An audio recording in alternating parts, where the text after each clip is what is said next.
Welcome to a special edition of Inside Indiana Business Radio on Demand. I'm Alex Brown. It's the largest festival in the entire state, the Parke County Covered Bridge Festival, where some 1.5 million people come from all over the country to visit the western Indiana county's nearly 40 covered bridges and sample the food and handcrafted wares from local businesses. The festival, like so many events, was canceled in 2020 due to the pandemic and returned on a slightly smaller scale last year, but it returned last weekend in full swing to celebrate its 65th edition. The epicenter of the festival is in Rockville, where local businesses and crafters are lined up in tents to showcase and sell their work, while food vendors supporting local nonprofits and even a chainsaw artist surround the courthouse square.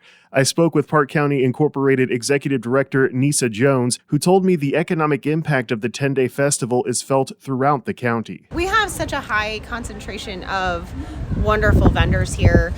They're local people, they're small businesses, mom and pop shops. So it really means a lot to them to have this influx in the traffic that we get, and it really is a huge boost to our local economy. There are businesses here that are stationary businesses that depend on this 10 days to exist the rest of the year. They have business that comes and goes, but these 10 days are the heart of really sustaining them so that they can operate the way they do. One of the longest-running vendors at the festival is the Sassafras Candy Booth, run by Jim Meese and his wife. Meese's family has been operating the booth since the festival's beginning in 1957.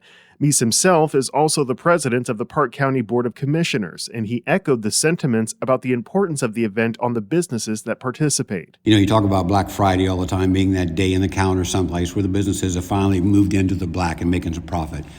This is the Black Friday for all those businesses, local businesses, because without this festival, they just wouldn't exist. We are so small, 17,000 people. We are out of the way. We're not really on the way to anything, even though two big highways come through here, but no interstates come through here. So now, before we were just a pass-through entity on the way to someplace else, but now we've become that destination. We've got some places. We've got some parks, Trigger Run State Park, Shade State Park, Raccoon Recreation Area out here. So we have so many things in the county now that give people a reason to come, that the quality of life has really become a major thing for us. Meese and his wife have been operating the booth for 40 years, and he says the sentimental value it brings to festival goers is rewarding. We talk about how long we're going to do this. I mean, it's still fun, and it's not like you make a lot of money off of it, but you have people that have been coming. We get people that have bought from us for 50 years, and they come up and they're we're so glad you're still here kind of thing, we come back, we only come to Rockville for this, I mean, we do all the other things, but that's what we come for.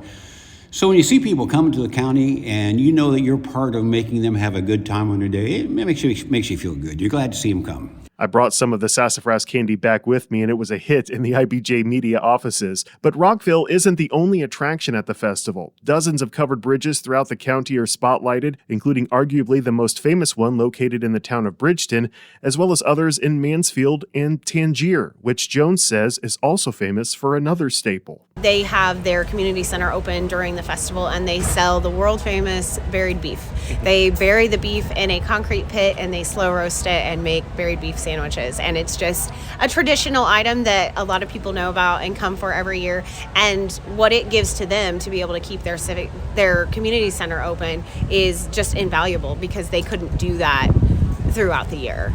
Back in the Rockville Square, you'll see food vendors operated by local nonprofits, from the Rockville Elks Lodge selling pork chop sandwiches, which were delicious, by the way, to the local AmVets selling ribeye steaks, to Parke Heritage High School running the barbecue shack. Jones says the festival is also a key driver for them. And that's one thing that is a big tradition around here, is the food. When you know that the youth teams will be selling the baked potatoes, and the Elks will have the pork chops, and the AmVets will have the ribeyes. These organizations, they rely on the locals to hold those traditions, and they certainly do. This year especially, the locals have been really, really excited, and the locals are the ones that live with this every year, and they're in and out of it every day, because we still have to live our lives and go about our business and go to work. So the locals are the ones that tend to be less excited, because we have 10 days of traffic and increases and things like that. But the locals this year have been really, really receptive, because they're seeing how much we're growing again and bringing it back to what it used to be like, and seeing the benefits that everybody has at the end of it. So how does the festival grow from here? We hope to keep growing as the years come along. Right now, I'm in a position where we might run out of space.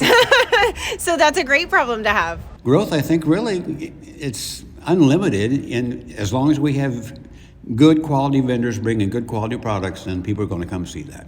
Around Indiana reporter Mary Rachel Redmond has another look at the Parke County Covered Bridge Festival on this weekend's edition of Inside Indiana Business Television. Go to InsideIndianaBusiness.com for local listings, and you can also catch it on demand on the IIB YouTube channel on Sundays. Thanks for listening. If you enjoyed this special episode, please rate and review the podcast on Apple Podcasts or wherever you're listening. I'm Alex Brown for Inside Indiana Business Radio on Demand.